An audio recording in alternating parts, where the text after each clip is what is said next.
ইসমাইল কসাই এ দিল্লু মাল্ল বেলকা বেলকা মাস্তান বেলকা বেলকা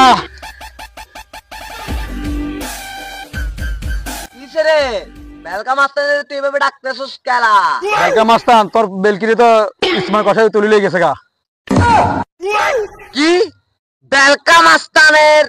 প্রেমিকা বেলকিরে লইয়া গেছে গা ও ইসমাইল কসাই এ দিল্লু মাল্ল কি বস ও জিল্লু কই যাস আপনি কইলেন না যে মাল নিয়ে আসছি তাই আমি পাঁচিলের উপরে গেছি মাল নিয়ে আসছি এই তোরা সব রেডি থাক আমি বেলকা মাস্তানের প্রেমিকা বেলকিরে লই আইছি উঠাই জামিল হইতে পারে ঠিক আছে সবাই রেডি থাক একসাথ এই তোরা সবাই কইলে না না তুই জামিল হইতে পারে এই ইসমাইল কসাই বেলকা মাস্তানের প্রেমিকা বেলকিরে আর আমার পছন্দ হইছে নিশ্চিত তোর কি মাথা চলে